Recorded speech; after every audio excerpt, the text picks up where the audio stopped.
Bonjour à toutes et à tous, bienvenue sur le podcast Borders in Globalization.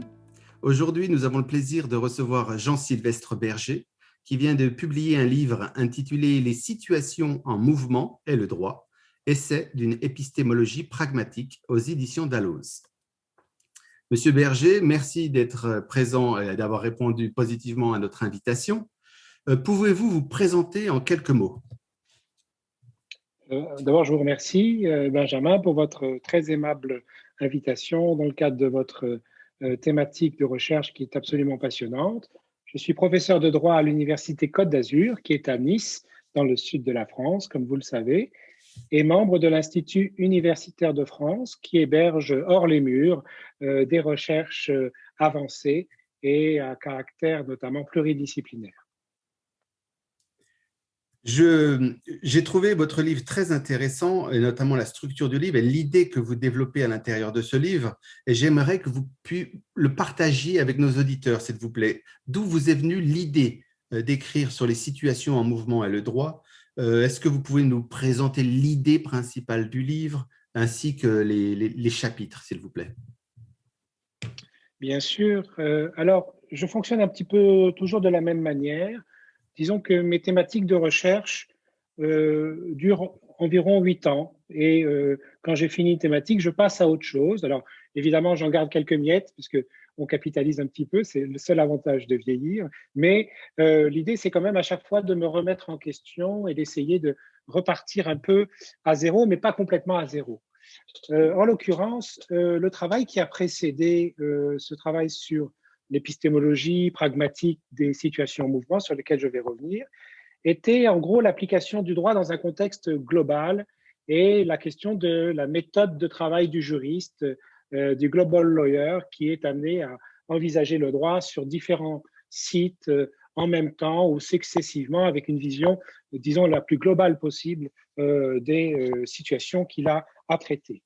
Dans ce travail, qui a été un travail à peu près de 8 ans, j'ai développé l'idée qu'il y avait une contrainte de circulation des situations qui faisait que le juriste était obligé d'anticiper le risque ou la possibilité pour que son cas soit présenté devant un autre site, à un autre niveau. Je prends un exemple d'une procédure devant la Cour internationale de justice après une procédure nationale ou une procédure devant une Cour européenne après une procédure nationale, pour ne prendre que ces exemples-là. Et donc, ayant essayé de théoriser la contrainte de circulation dans la dynamique du travail du juriste global, je me suis dit, maintenant, Jean-Sylvestre, il faut que tu t'attaques à la circulation tout court, voilà, pas à la contrainte de circulation. Et donc, ce cœur du travail d'avant est devenu le point de départ d'un objet que je présente de manière factuelle, évidente, la mobilité, circulation des personnes et des biens entendus au sens large, dans des formes parfaitement ordinaires, à l'intérieur des territoires, entre les territoires, les espaces, ou dans des figures tout à fait extraordinaires, paroxysmiques, de ce que j'appelle la circulation totale au-delà du contrôle, les circulations incontrôlées de personnes, de déchets, de capitaux, de données. Nous avons des tas d'exemples en tête qui illustrent parfaitement ces situations.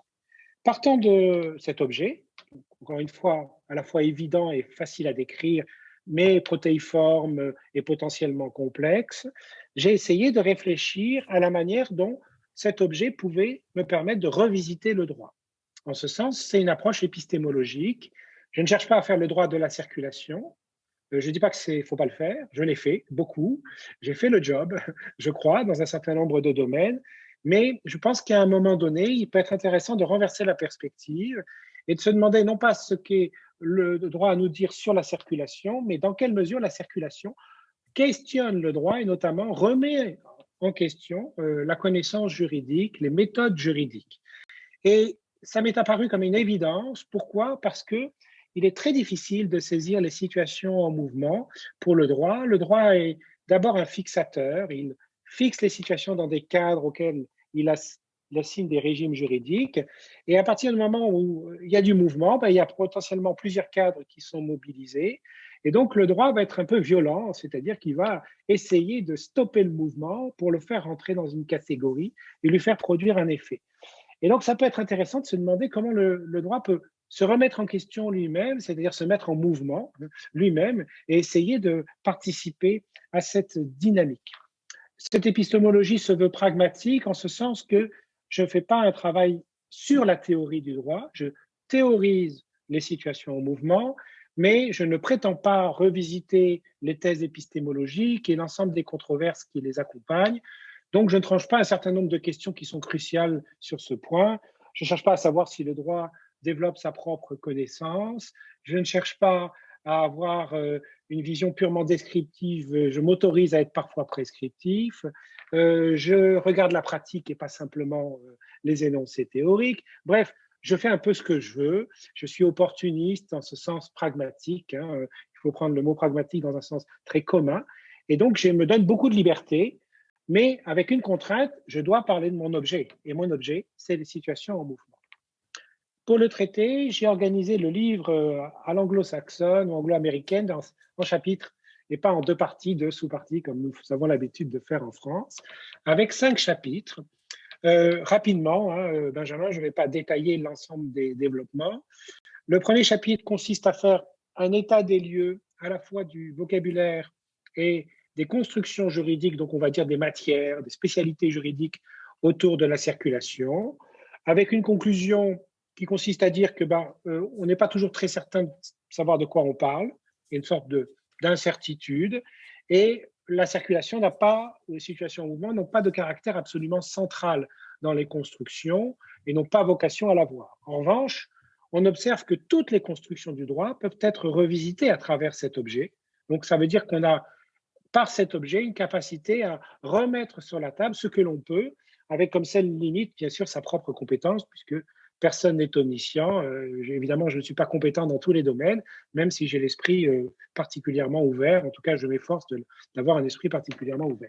Donc, premier temps, un état des lieux, disons, assez banal. C'est quoi la circulation en droit? Dans un deuxième temps, je décide de sortir du droit et de travailler une hypothèse factuelle que j'appelle la circulation totale au-delà du contrôle. Pour ça, je me nourris de beaucoup de littérature non juridique et j'essaye de cartographier ou de topographier plutôt les différentes formes de circulation qui impliquent une perte totale de contrôle. Ce que je questionne ici et qui est très important de faire remarquer, c'est que ce qui m'intéresse, ce ne sont pas les flux de la nature, ce sont les flux produits par l'homme. C'est uniquement ça que je cherche à travailler. Dans les flux produits par l'homme, la règle est que si l'homme perd le contrôle du flux, il est responsable des conséquences de ce flux. C'est comme ça que nous pensons l'objet. Nous n'avons pas ce même raisonnement pour les flux de la nature. Nous subissons les flux de la nature.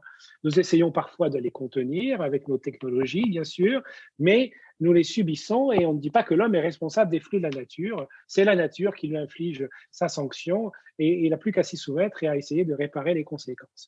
Dans les flux d'origine anthropique, c'est tout à fait différent, puisque l'homme est à l'origine, il contrôle. Si je pose l'hypothèse qu'on a des situations de perte totale de contrôle, c'est-à-dire de perte de contrôle qui implique une totalité d'acteurs ou une large partie d'acteurs, eh bien, je vais être obligé de me demander, par exemple, non pas qui contrôle quoi, mais qui supporte le défaut de contrôle.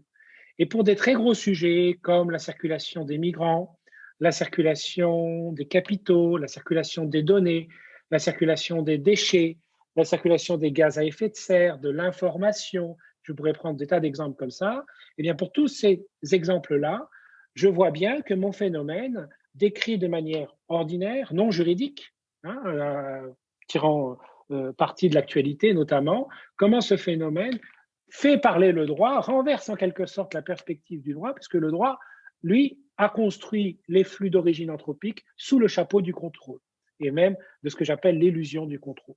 Donc, vous voyez, j'ai cette démarche de sortir du droit pour tirer mon objet jusqu'à un point de rupture, paroxysmique, en me disant que si je comprends la circulation totale au-delà du contrôle, peut-être que je comprendrai mieux les circulations ordinaires. J'étends mon objet en quelque sorte, je l'étire des deux bouts.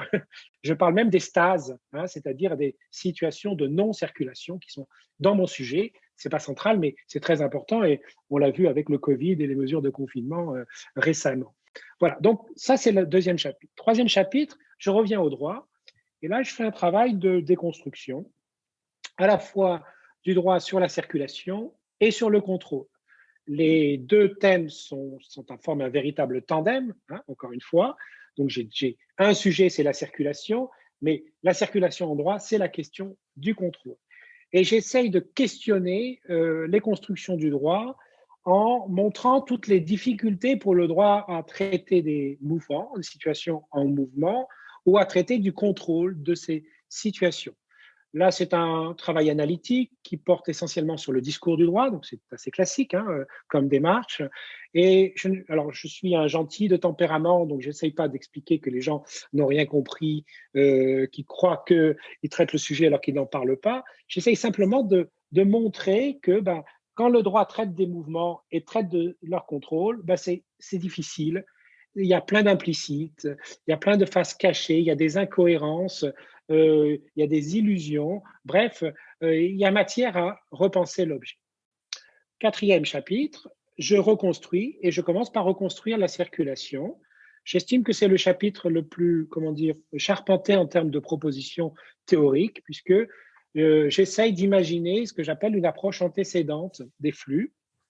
Rapidement, je m'efforce de comprendre quels sont les a priori que le juriste nourrit à propos des flux. J'en identifie 5, je ne les détaille pas ici, et je fais parler ces a priori parce que je pense que la manière dont le juriste prend le flux prima facie, avant d'apporter ces éléments de construction, eh bien cette manière-là joue un rôle absolument déterminant sur la suite des opérations. Et il se trouve que nous questionnons très peu ces a priori. Pourquoi? Parce que la plupart des juristes, il y a des exceptions, bien sûr, surtout pour ceux qui ont des approches pluridisciplinaires et ouvertes, comme c'est le cas dans votre thématique de recherche. Beaucoup de juristes ne s'intéressent au droit qu'à la règle de droit. Ils commencent l'analyse qu'à partir de la règle de droit et tout ce qu'il y a avant, tout ce qui précède la construction juridique, ils s'en moquent un peu. Encore une fois, il y a d'innombrables exceptions, notamment dans votre environnement culturel, je le sais bien. Voilà. Mais ce n'est pas comme ça que travaillent la plupart des juristes, ou disons les juristes ordinaires, et ce n'est évidemment pas péjoratif. Donc moi, j'essaye de remuer tout ça et de le recoller au droit, de faire un retour au droit à propos de la circulation et en proposant une typologie, je reviendrai plus tard, des circulations. Dernier chapitre, chapitre 5. Là, je m'intéresse à la perte totale de contrôle et j'essaye de reconstruire des mécanismes juridiques. Alors, soit je prends des mécanismes existants que j'essaye de réinterpréter à l'aune de ma grille de lecture, soit je fais des propositions nouvelles. Je rassure, je n'ai pas l'ambition d'offrir des recettes à tous les problèmes que nous connaissons, et ils sont bien nombreux. Bien sûr, ce n'est pas du tout l'objectif, mais j'essaye de repenser le droit dans un environnement de perte de contrôle. Et plutôt que de croire que le droit est un outil de puissance, de surpuissance, qui va nous permettre de récupérer le contrôle perdu, ce qui est la tendance générale, j'essaye de mettre en scène ce que c'est que de faire du droit en ayant accepté une incapacité à un moment donné, pour un objet donné, ce n'est pas pour tout bien sûr, à récupérer le contrôle. Et je revisite ainsi un certain nombre de constructions qui sont très connectées à des sujets de grande actualité, notamment en matière environnementale, mais pas seulement. Merci, M. Berger. Vous avez parlé de perte de contrôle, vous avez parlé aussi de reconstruction des catégories juridiques. Dans notre projet de recherche Borders in Globalization, notre catégorie juridique, notre objet juridique, c'est la frontière internationale. Donc, cette frontière internationale, elle est évidemment soumise à de nombreux flux transnationaux et globaux.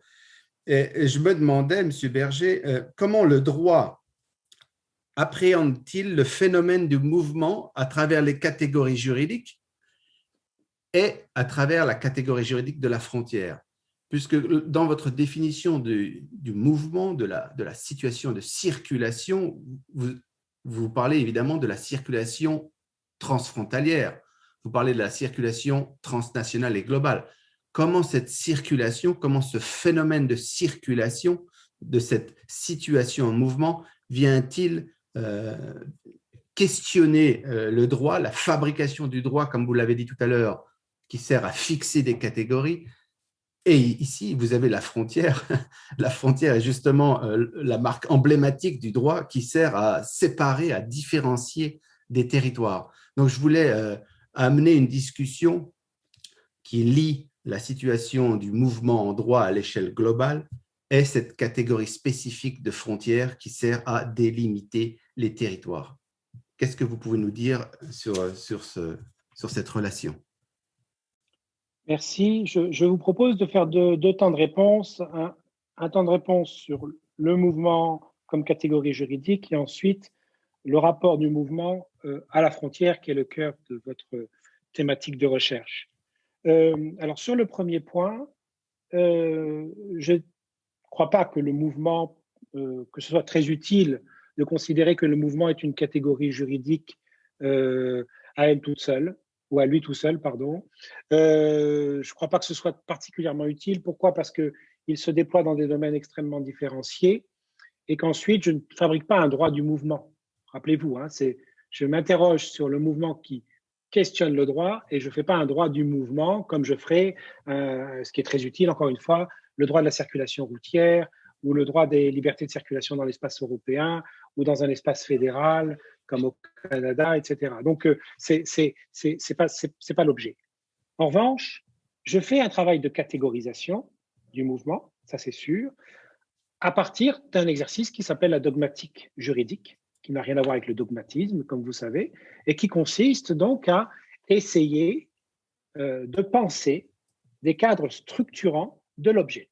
Et là, j'ai été amené à introduire, à propos du mouvement, toute une série de distinctions qui sont souvent évidentes, mais qui sont rarement véhiculées dans le discours des juristes pour amener leurs énoncés et leurs solutions juridiques. Alors, je prends quelques exemples sans chercher à être exhaustif. Prenez d'abord la distinction entre la circulation par unité et la circulation de masse. Pour moi, ce sont deux objets différents. Or, on observe très souvent qu'il y a une confusion des genres qui est entretenue, souvent qui est entretenue à dessein. L'exemple le plus remarquable et le plus clivant, c'est bien sûr la question de la circulation des personnes et en particulier des migrants, où vous avez des dispositifs comme le droit d'asile, qui est un dispositif qui traite des unités, puisqu'il est question du droit fondamental d'un individu à fuir et à trouver un lieu sûr.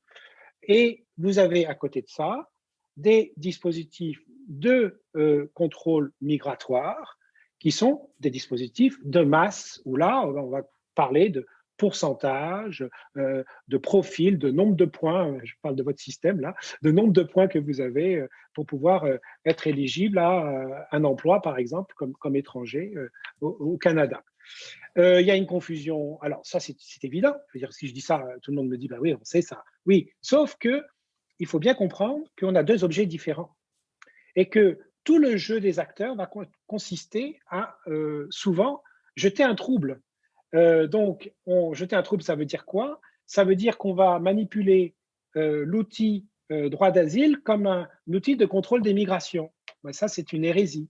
Et pourtant, c'est ce qui se fait. Donc, on va durcir, on va rendre compliqué, on va éloigner, on va créer des hotspots à l'extérieur, on va éloigner les acteurs pour rendre plus difficile l'accès à la protection garantie par des traités internationaux. Bon, parce qu'on utilise un outil d'unité pour traiter un problème de masse. Inversement, bon nombre de migrations sont motivées pour des raisons qui sont des raisons purement économiques et qui utilisent l'outil du droit d'asile, donc du traitement à l'unité du sujet pour essayer d'obtenir le pass d'entrée espéré. Donc, ça, c'est un premier exemple. Autre exemple, je distingue les situations où le droit traite les mouvements par voie de conséquence, c'est une expression que j'utilise dans le livre, ou en tant que tel. Alors, par voie de conséquence, ça veut dire quoi? Ça veut dire que là, on prend le mouvement uniquement par ses causes et ses effets. Je vais y revenir dans un instant à propos de la frontière. On regarde le mouvement au point de départ ou au point d'arrivée sans que le droit ait la prétention de le traiter de bout en bout. Et puis, vous avez des constructions du droit qui sont beaucoup plus élaborées, qui ne sont pas meilleures. Hein, on fait ce qu'on veut en droit. Hein, on n'est pas obligé de de faire des choses très élaborées, on a besoin aussi d'avoir des outils assez simples, et qui pensent la circulation de bout en bout. Ils sont moins nombreux, ils sont plus difficiles à construire, ils sont souvent tenus en échec, mais ils existent. Voilà. Autre exemple que je peux prendre, il y a des circulations qui changent la nature de l'objet et il y a des circulations qui ne changent pas la nature de l'objet qui circule. Ça, c'est un critère très important. Vous avez des circulations transformatives. Donc ça, c'est déterminant. Si vous dites à un spécialiste de droit des biens, un bien qui circule peut avoir une nature juridique différente d'un bien qui ne circule pas, il va plutôt vous répondre qu'un bien est un bien et que ça ne change rien, bien sûr. Si vous mettez ça dans le contexte d'une réglementation sur les moyens de transport, bien sûr que là, vous pensez que vous avez une catégorie qui est complètement polarisée, catégorie juridique complètement polarisée sur un objet circulant. Et que si cet objet n'était pas circulant, il n'y aurait pas la catégorie. Donc là, c'est évident, en droit des transports, que vous vous intéressez aux objets circulants. Donc voilà un élément qui est très intéressant et qu'on n'utilise pas beaucoup.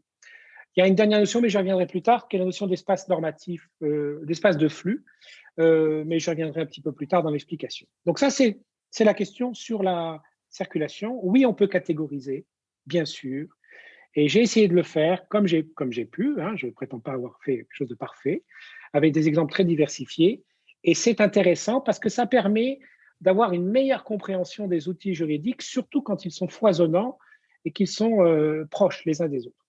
Alors maintenant, si vous prenez le mouvement et que vous entrez dans le choc des titans, avec bien sûr le spectre de la frontière.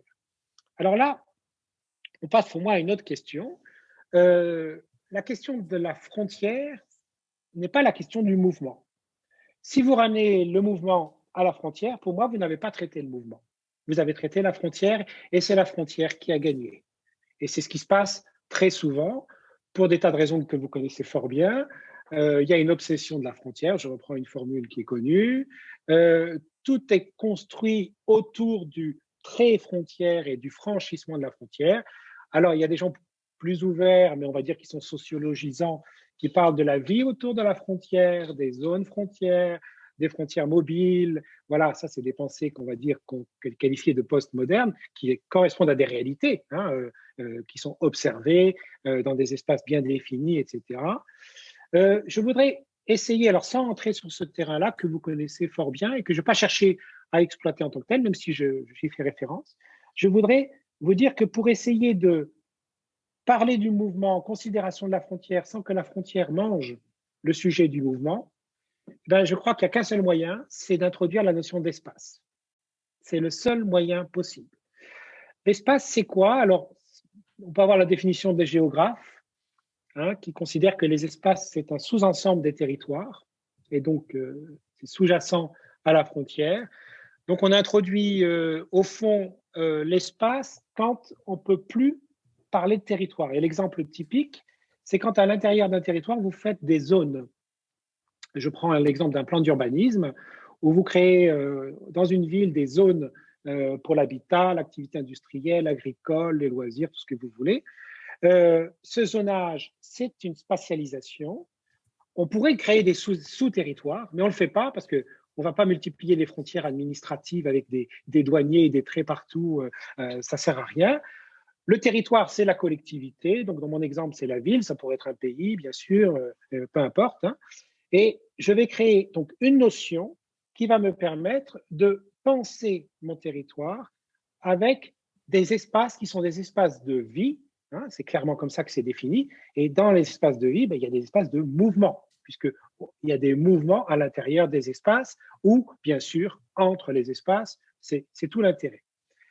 Autre exemple de la spatialisation telle qu'on l'utilise en droit, c'est dans l'hypothèse où on est au-delà de la figure du territoire.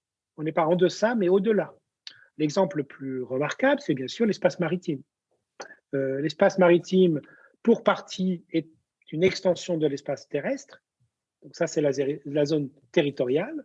Hein. Là, on repousse la frontière de X miles pour marquer le territoire maritime. Et puis après, au-delà, on est dans la zone d'exploitation exclusive où on est en haute mer. Et là, on est dans des espaces. Idem pour l'espace extra-atmosphérique, ou atmosphérique dans une certaine mesure, où là, on peut également raisonner de la même façon avec des espaces. Donc ça, je dis des choses qui sont banales, hein, mais j'essaye de mettre en résonance territoire et espace, et en disant que dans l'espace, je n'ai plus cette obsession de franchissement de frontières, de fixation du mouvement, j'ai au contraire une libération des mouvements. Si maintenant je prends une approche encore plus large, et c'est la proposition de mon livre, j'arrive à des choses qui me paraissent tout à fait essentielles. Et la question essentielle pour moi, c'est comment je fais dialoguer la logique espace et la logique territoire. Je vais prendre un exemple, j'en prends plusieurs dans le livre. Je vais prendre un exemple, j'espère qu'il n'est pas trop spécialisé, c'est celui qui me vient à l'esprit tout de suite. Vous avez, je ne sais pas si je prends celui-là parce qu'il est un petit peu compliqué à expliquer. Bon, je vais quand même essayer, puis on verra si c'est un peu trop long, hein.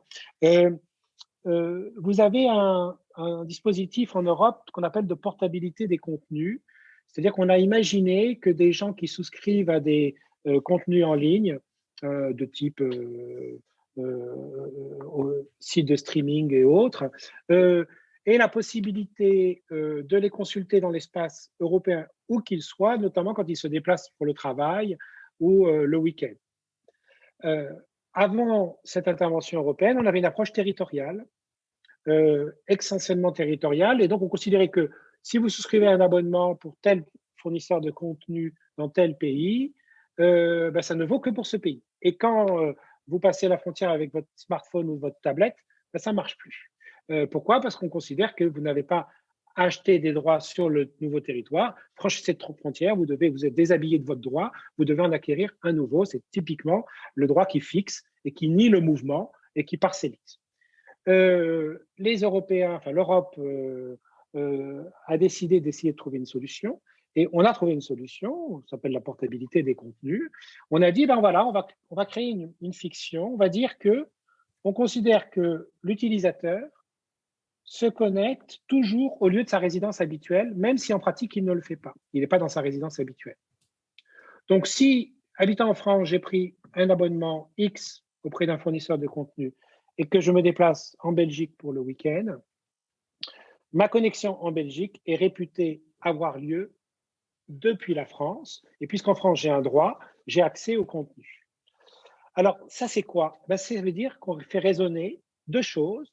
Le territoire, hein, c'est toujours la France dont on parle, pays de ma résidence habituelle, où j'ai acquis les droits, qui va entrer en résonance avec une notion qui est l'espace. Alors là, c'est l'espace intérieur européen, où il y a une liberté de circulation des personnes et où donc, dans cet espace, je vais pouvoir, à partir d'une connexion territoriale, pouvoir profiter du contenu dans l'ensemble de l'espace. Donc, vous voyez bien que le territoire n'écrase pas l'espace n'écrase pas le territoire, c'est le territoire et l'espace qui dialoguent et le mouvement se libère, puisque du coup, on arrive à, ici dans mon exemple, considérer qu'on a un espace de mouvement et que cet espace de mouvement est capable de coexister avec des logiques de frontières. Voilà, donc ça c'est il y en a bien d'autres, hein, mais je crois que ça va, cet exemple est clair. C'est un très bon exemple de dialogue entre l'espace et le territoire. On peut trouver des tas d'autres exemples et on peut revisiter des constructions existantes à cette aune, à condition qu'on voit au-delà de la frontière. Si on n'a que la frontière et donc le territoire comme perspective, évidemment qu'on n'arrive pas à faire entrer la logique espace, et c'est bien sûr une erreur parce que c'est pas comme ça que ça se passe en pratique pour des tas d'exemples. Merci, M. Berger. Très instructif et très intéressant cet exemple de portabilité des contenus.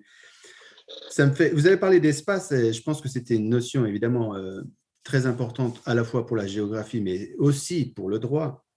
Et j'aimerais, vous avez dit tout à l'heure, espace normatif de flux. Ça peut être l'équivalent d'un espace fonctionnel finalement. Et on sait que l'espace maritime, comme vous l'avez dit, l'espace extra-atmosphérique, et je me rappelle d'un auteur italien, Rolando Cadri, qui avait produit l'idée d'une souveraineté fonctionnelle, d'un espace fonctionnel pour la circulation des avions, de tous les véhicules volants. Et il avait proposé cette idée de raisonner non plus en souveraineté territoriale, qui est évidemment l'emblème de la fixation du droit dans le territoire, mais en termes de souveraineté fonctionnelle, souveraineté spatiale, pour gérer justement ces flux de mobilité par avion qu'on ne pouvait pas gérer uniquement à travers la lentille du territoire. Et je me demandais donc si vous pouviez un peu développer cette idée de souveraineté spatiale, ou pardon, de régime des flux, et voir si on peut apporter un éclaircissement critique sur cette notion d'espace fonctionnel, de souveraineté fonctionnelle. Oui, alors je vais revenir donc à l'espace normatif de flux, parce que c'est bien l'entrée que je propose. Une petite précision, je ne m'intéresse pas qu'aux flux globaux. Alors, je sais que c'est votre thématique. Voilà, c'est-à-dire que vraiment, je pense les flux aussi à l'intérieur des territoires et des espaces, et pas uniquement les flux globaux, mais évidemment que les flux globaux, notamment si je relis ça à la question de la perte de contrôle, ils sont très prégnants, bien sûr. Donc, voilà, c'est juste pour préciser un petit élément de précision par rapport à votre élément de remarque. Alors, l'espace normatif de flux, ça vient d'abord d'espace de flux, space of flow en anglais, qui vient vous savez, de l'ouvrage de Liquid World qui décrit un monde liquide avec dedans des espaces de flux qui sont en quelque sorte déterritorialisés. On peut ici y voir aussi la traduction de la vitesse, qui est un élément de mon sujet. La vitesse de circulation crée un décollement par rapport au territoire. Ça, c'est Virilo qui l'a théorisé. La vitesse d'accélération qu'il a quantifiée et calculée et qui décrit un moment où il n'y a plus d'attraction terrestre puisqu'on est arrivé à une certaine vitesse. Et donc, c'est très utile d'avoir en idée ces images mentales qui ne sont pas juridiques, mais qui nous aident à essayer de dire ça, il faut arriver à le traduire en droit. Alors moi, j'ai essayé de le faire. Et donc, j'ai essayé d'imaginer des scénarios où le flux crée son propre espace normatif. Je vais prendre un exemple. Vous allez voir, ça résonne avec l'exemple de Quadri et ce que vous citiez tout à l'heure. Prenez un vol entre Nice et Vancouver. Ça vous va comme ville Victoria, mais il n'y a pas de vol direct, je pense, voilà, entre Nice et Vancouver. Donc, vous avez un vol qui va durer, je ne sais pas combien de temps, mais il faut bien 14 heures, j'imagine. Paris-Vancouver, 10 heures, 10 heures. 10 heures, pardon. Mais ça dépend des vents, ça dépend dans quel sens, ça dépend de plein de choses. Bon. Et puis, je suis à Nice. Nice, c'est pas pareil. C'est pas pareil. Il faut remonter. Bon. On a 10 heures de vol. Et vous imaginez le juriste qui a du temps et qui se dit, voilà, je vais recenser l'ensemble des règles juridiques qui permettent à l'avion de décoller de Nice, je garde ma ville, et d'arriver, il n'y a pas de Nice-Vancouver, mais peu importe, d'arriver à Vancouver. Et dedans, je vais trouver du super droit, genre autorisation de survol du territoire national. Quand on est en Ukraine ou en Russie ou en Chine, on ne rigole pas avec ces choses-là, et évidemment, ce que je dis est tristement célèbre. Donc, survol du territoire national, ça c'est du droit super dur. Alors là, souveraineté fonctionnelle, excusez-moi, mais je crois qu'on est loin de la souveraineté fonctionnelle. Là, on est dans la souveraineté pure et simple. Et puis, vous avez des contrats, vous avez des réglementations internationales, régionales, Europe, nationales, vous avez de la soft law, vous avez de tas de choses, de la RSE, enfin, tout ce que vous voulez, qui fait que l'avion va bien décoller de Nice et bien arriver à Vancouver. Moi, je considère que ce mouvement crée son propre ordre juridique. Pourquoi? Parce que toutes les règles sont capables, dans toute leur diversité, donc avec une vision extrêmement pluraliste du droit qui est celle que j'affectionne particulièrement, toutes ces règles sont capables de converger sur le même objet, qui est la circulation de l'avion. Alors des fois, ça ne marche pas, parce que l'avion s'écrase. Heureusement, statistiquement aujourd'hui, c'est très rare, mais ça a été par le passé beaucoup plus important qu'aujourd'hui, où il y a un problème, il y a un blocage. Mais dans la plupart des cas, ça marche, et ça marche parce que tout a convergé sur cet objet. Pour moi, on a un ordre juridique pur et simple, éphémère, qui permet de comprendre la circulation d'un point de vue juridique. La circulation devient l'objet d'un ordonnancement juridique. Alors, si je prends des exemples beaucoup plus simples et que je prends une convention d'extradition entre deux pays qui organise l'autorisation de départ et d'arrivée d'un individu, c'est exactement la même chose. Si je prends le dispositif de la Convention de la Haye pour le retour des enfants illicitement déplacés, sujet évidemment très délicat, vous avez un mécanisme juridique qui est capable de penser de bout en bout le flux et d'organiser une convergence de règles autour de ces déplacements pour que ça se fasse. Parce que le but, c'est que ça marche. Alors, il y a des échecs, plus ou moins nombreux, selon les sujets. Il y a des tas d'instruments internationaux qui luttent contre les trafics et qui ne servent à rien, parce que les trafics ont quand même lieu, bien sûr. Mais il y a des fois où le droit est capable d'organiser le flux de bout en bout. Et la plupart du temps, quand c'est le cas, il le fait avec une combinaison assez incroyable de règles qui ont cette capacité à s'organiser les unes par rapport aux autres, indépendamment des ordres juridiques étatiques, sans penser les questions de franchissement de frontières, même si elles sont présentes. Rappelez-vous, survol du territoire national, on rigole pas avec ce sujet. Donc, elles sont là, elles sont pas disparues. C'est fonctionnel, bien sûr, parce que, encore une fois, le but, c'est que ça fonctionne. Bon, et ça permet de dire que le droit est capable de se donner le mouvement en objet, en tant que tel. Voilà. Et ça, c'est extraordinairement intéressant. Prenez un flux de marchandises au long cours, c'est pareil. Transport d'un container, le nombre de règles qui s'agrègent pour le transport du container, c'est la même chose si je prends autre chose que les circulations de passagers. Merci, M. Voilà, Berger. je pense une façon de théoriser, en tout cas c'est celle que j'ai utilisée dans le travail, voyez, pour essayer de faire en sorte que le mouvement soit au cœur de ma construction et que je ne sois pas, encore une fois, parasité par un autre sujet qui est un sujet, mais qui a été fort traité, qui est la frontière ou le territoire, qui est un autre sujet. Et je n'ai pas voulu me faire manger mon sujet. Voilà. On aura compris, M. Berger. Non, mais c'est très, très bien d'avoir accès sur le régime juridique du mouvement et de la situation en mouvement. Justement, cet espace normatif de flux dont vous avez parlé, ça fait référence à ce que vous appelez l'entrée modale. Dans votre livre, vous distinguez l'approche antécédente et modale des circulations, même si vous dites aussi que l'entrée modale n'est qu'une espèce de l'approche antécédente.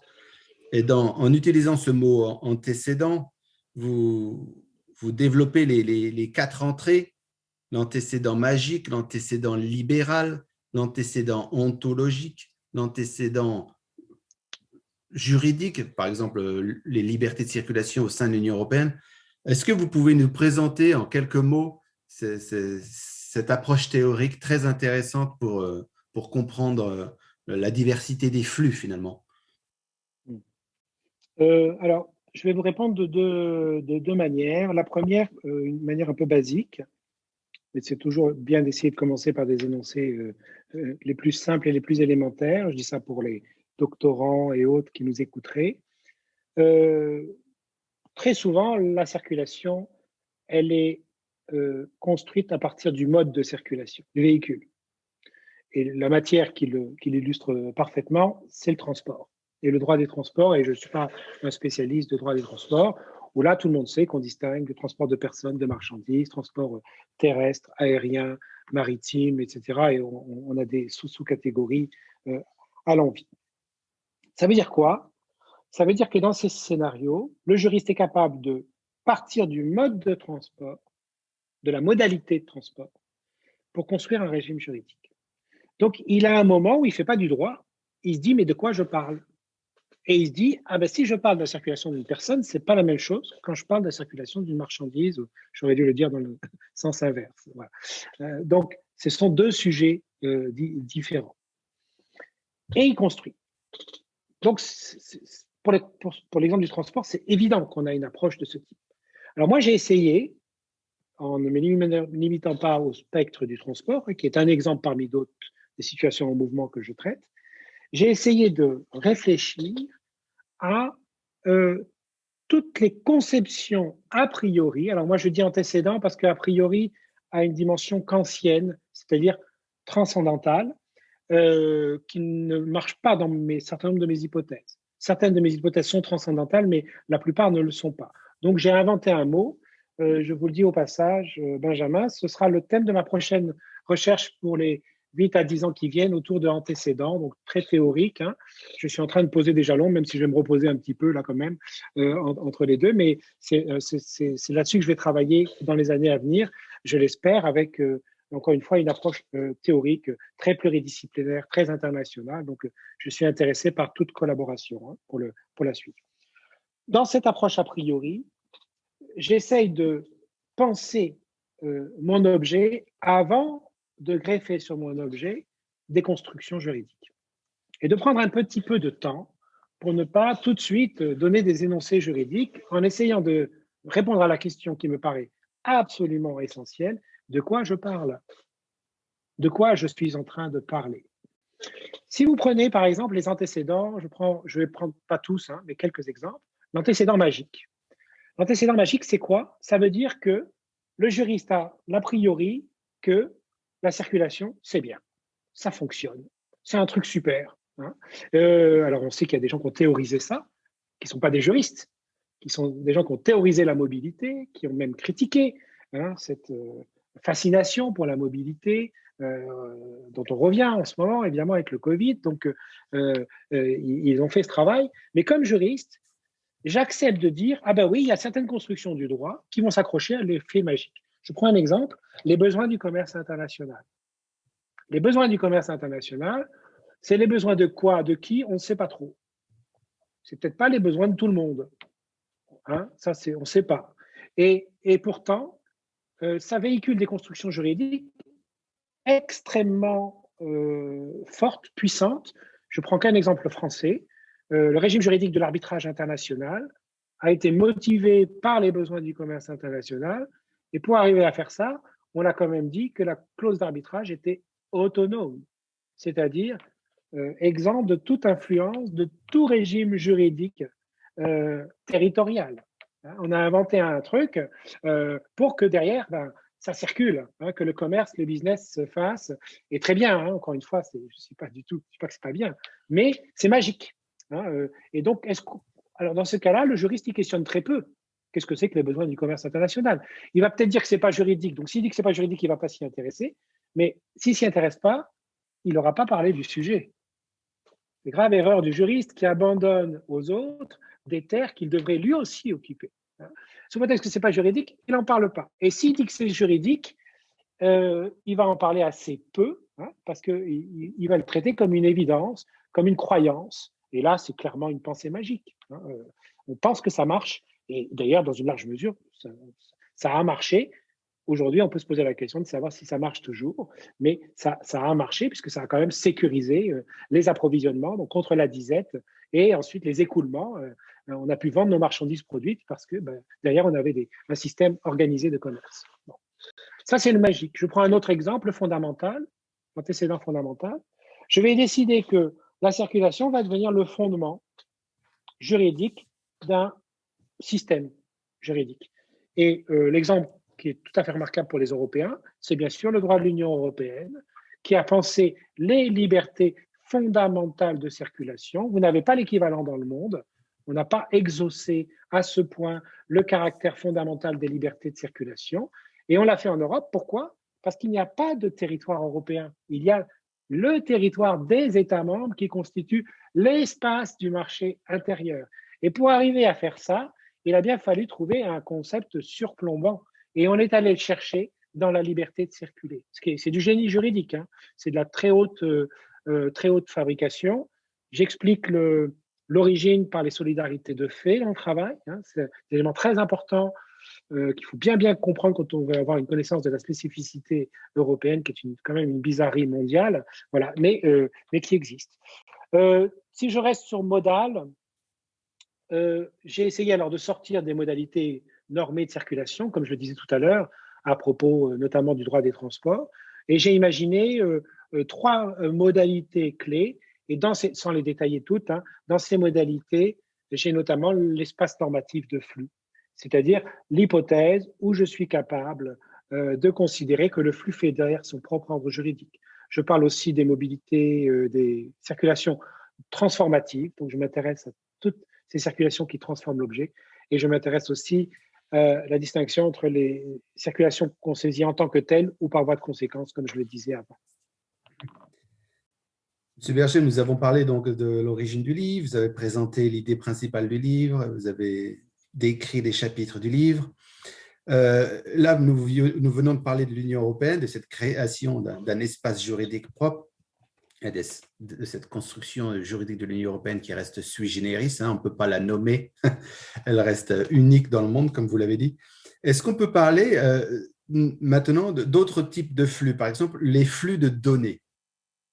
Bon, nous sommes à l'ère de la domination d'Internet et notamment de la domination des plateformes de communication privées, et notamment aussi les plateformes fonctionnelles d'utilisation comme Uber, comme Netflix, comme Facebook, etc. Comment vous avez positionné ce thème des flux de données par Internet, des flux des informations à travers votre conception? Alors, là encore, j'ai deux éléments de réponse. Le premier sur les flux et l'autre sur la question du contrôle. Sur les flux, j'ai travaillé avec pas mal d'informaticiens, enfin de scientifiques du numérique. Ils n'aiment pas qu'on les appelle des informaticiens, les scientifiques du numérique. Et j'ai notamment écrit en français et en anglais un article coécrit avec Stéphane Grumbach, qui est un chercheur à l'École normale supérieure de Lyon, sur la datasphère, qui n'est pas une expression qu'on a créée, qui existe, datasphère en anglais, en essayant justement de reprendre cette idée de dialectique entre les espaces et les territoires. Prenons Uber, oui Uber, on peut prendre Uber par exemple. Prenons Uber. Uber essaye de développer une logique espace, un espace de circulation de données où il est une plateforme d'intermédiation entre des chauffeurs et des clients. Il n'a pas d'implantation terrestre ou le minimum et il ne cherche pas à concurrencer les territoires en tant que tels. Il cherche à créer du mouvement et il cherche à créer du mouvement, si possible, en s'affranchissant du poids des frontières. Donc, il crée une application mondiale qui fait qu'elle va vous suivre partout, que quand vous allez arriver dans telle ou telle ville, ça continue à marcher, le dispositif est le même, il y a un standard, les règles du jeu sont les mêmes, vous ne donnez pas d'argent au chauffeur, vous lui donnez un type, le cas échéant, ou sûrement dans certains pays, etc. Voilà, bon bref, c'est faiblement territorialisé. À côté de ça, vous avez des logiques de territoire. Des logiques de territoire qui ont mis du temps à réagir, ça il faut le dire ce qui est, mais qui ont quand même essayé et qui, dans une certaine mesure, ont réussi à porter la voix. Exemple de logique territoriale, le chauffeur qui explique qu'il est en réalité un salarié d'Uber.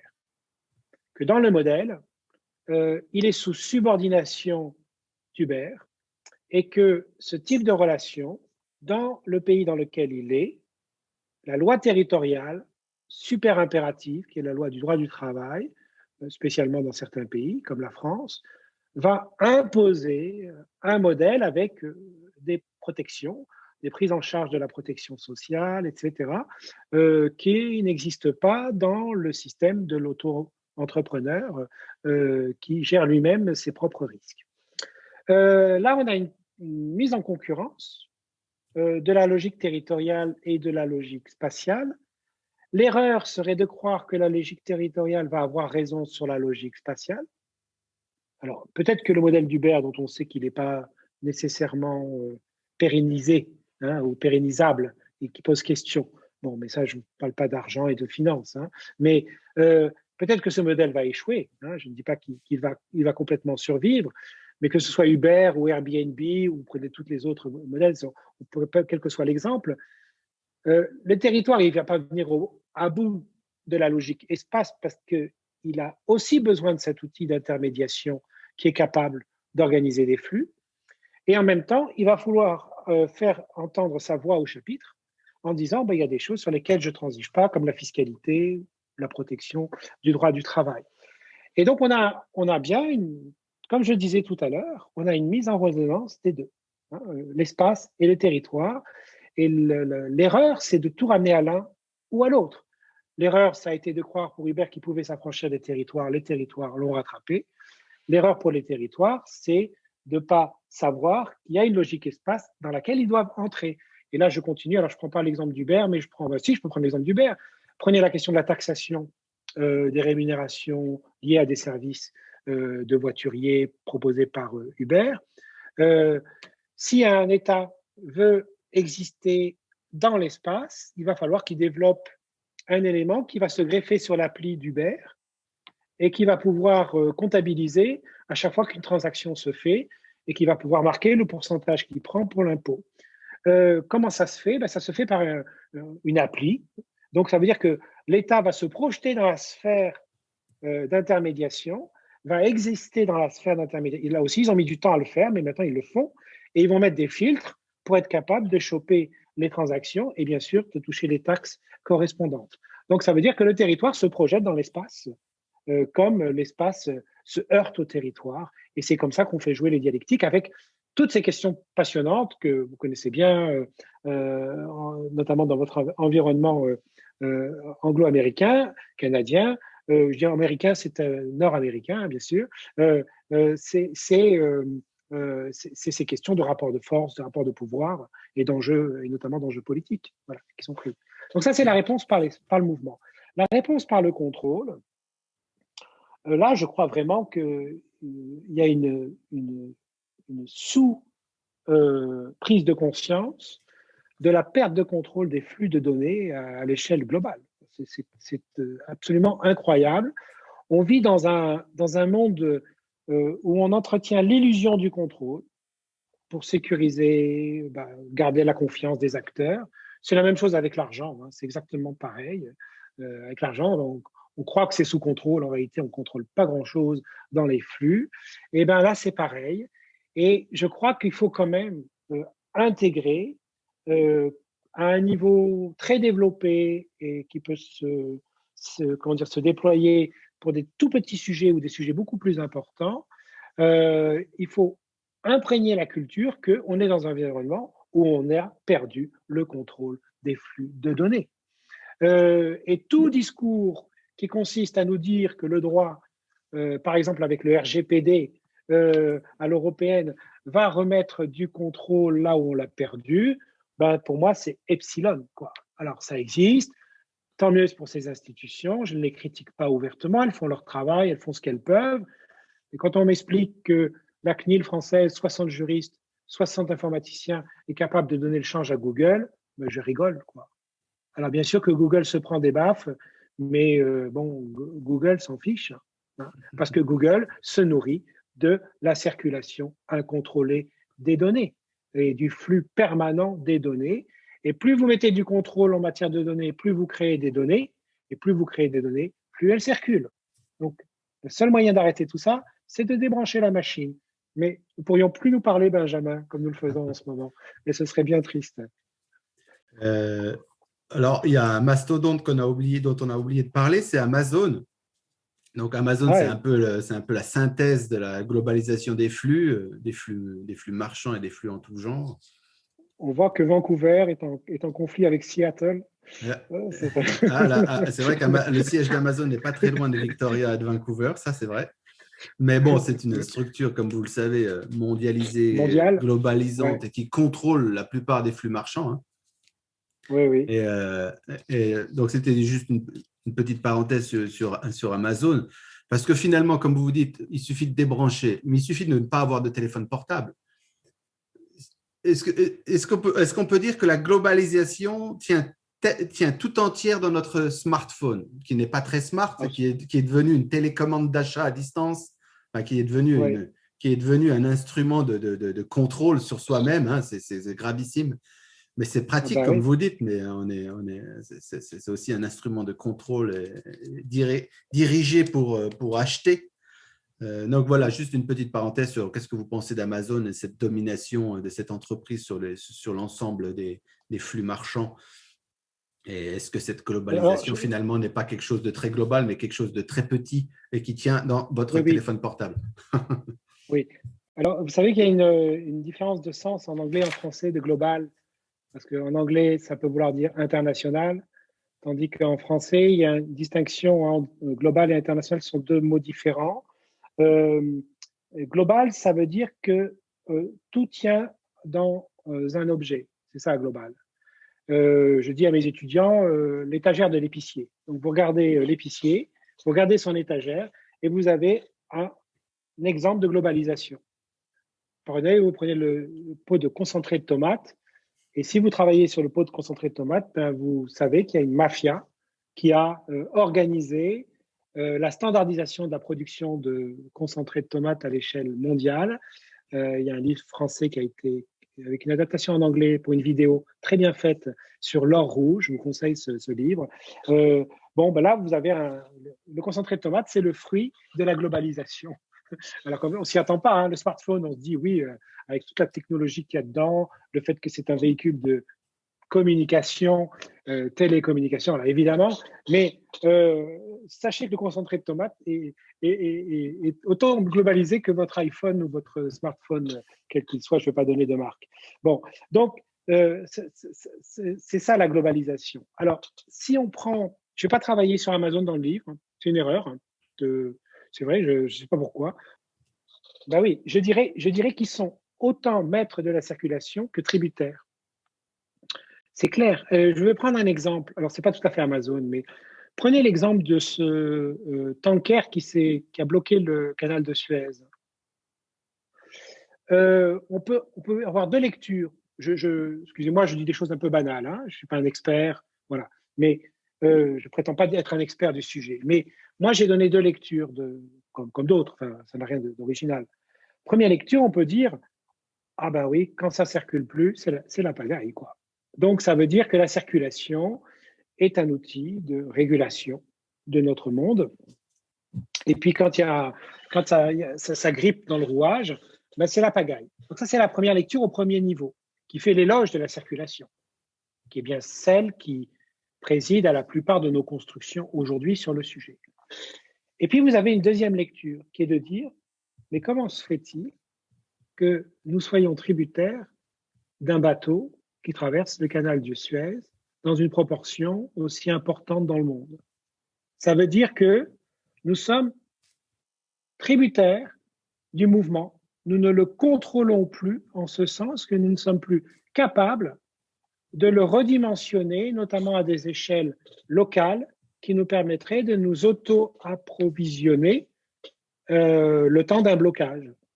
Bon, ben nous savons que ce bateau bloqué, évidemment qu'il y en a bloqué plus d'une, je ne sais plus combien, mais des centaines, enfin plus d'une centaine derrière, donc ça a eu un effet en chaîne, hein, a provoqué des ruptures d'approvisionnement. Pardon. Je me rappelle, moi j'avais une machine pour couper de l'herbe dans mon jardin, Hyundai pour donner son nom.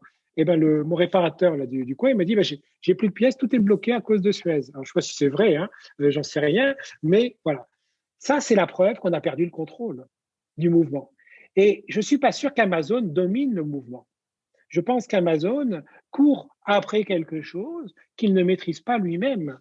Et d'ailleurs, la preuve, c'est que son mode de fonctionnement est quand même de revendre à perte un certain nombre important de ses activités pour gagner de l'argent sur d'autres domaines. C'est-à-dire que, et il nous fait croire que son modèle de circulation est rentable, pérennisable, etc. Mais en réalité, il est défaillant. Il est défaillant puisque ils perdent de l'argent à vendre des livres pour espérer en gagner par Amazon Prime et demain le cinéma et la musique. Hein.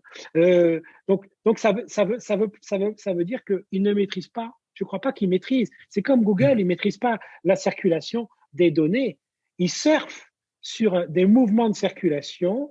Ils sont très opportunistes, ils sont très auto-apprenants, les algorithmes. Ils ont une puissance de feu qui leur permet de perdre un certain nombre de fois pour gagner d'autres fois. Ils sont capables d'éradiquer la concurrence parce que personne n'est capable de proposer l'équivalent.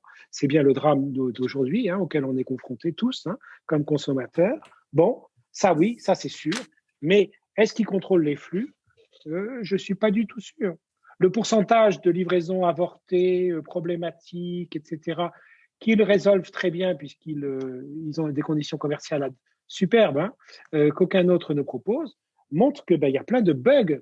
C'est bourré de bugs dans la circulation. Chez nous, la livraison, c'est un problème. Et j'imagine que c'est partout pareil, parce que les gens travaillent dans des conditions précaires, avec des conditions de travail très, très dures. Et puis, bon, ils promettent la Lune, et des fois, la Lune, elle n'arrive pas. Et puis Amazon, de toute façon, c'est une synthèse entre une application numérique qu'on retrouve sur notre téléphone portable et des entrepôts territorialisés aux meilleurs endroits stratégiques. Oui, Vous voyez, c'est l'un et l'autre ensemble. Amazon oui, ne pourrait se oui, passer d'un contrôle territorial par ces entrepôts, puisque ces entrepôts sont oui. disposés aux meilleurs endroits pour délivrer les produits en un temps record. Donc, c'est vraiment une association d'un ancrage territorial et d'un ancrage Oui. numérique qui fait la synthèse d'Amazon et sa force. Oui, oui, alors, c'est vrai que j'ai jamais pensé à raisonner comme ça, mais oui, ça, on peut dire que Amazon crée son propre ordre juridique de flux, hein. Ça, c'est clair. Avec une logique espace-territoire, et ils essayent de dominer les deux. Des fois, ils n'y Exactement. arrivent pas, parce il y a quand même des gens qui protestent dans la rue, qui ne veulent pas d'entrepôt Amazon. Donc, des fois, ils échouent, et on ne sait pas ce que ça deviendra demain. Moi, je pense qu'il y aura des retours de bâton très sérieux, mais bon, ce sera peut-être à l'époque où il n'y aura plus que des araignées sur Terre.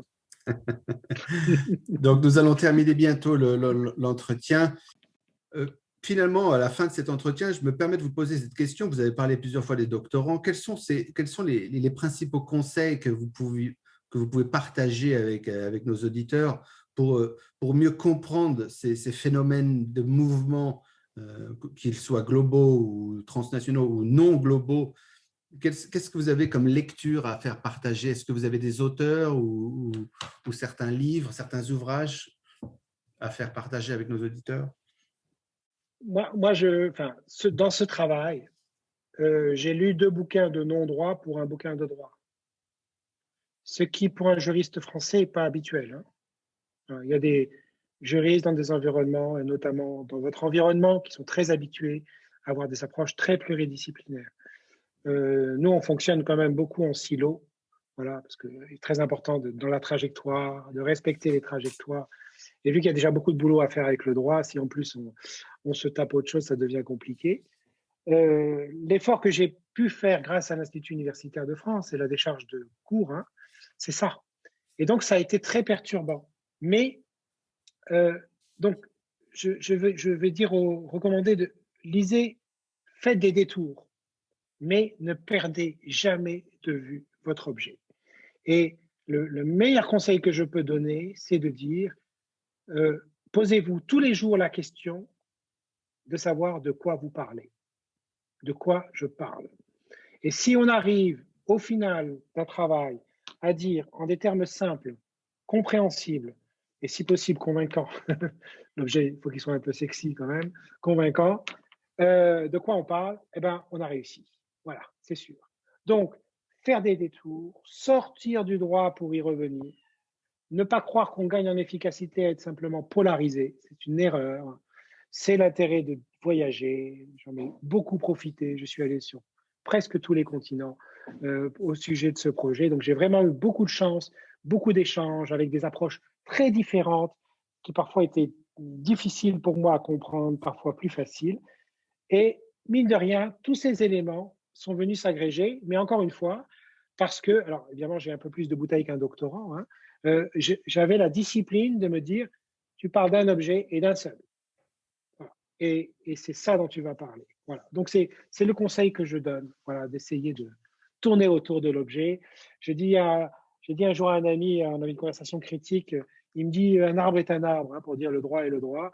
Je lui réponds non.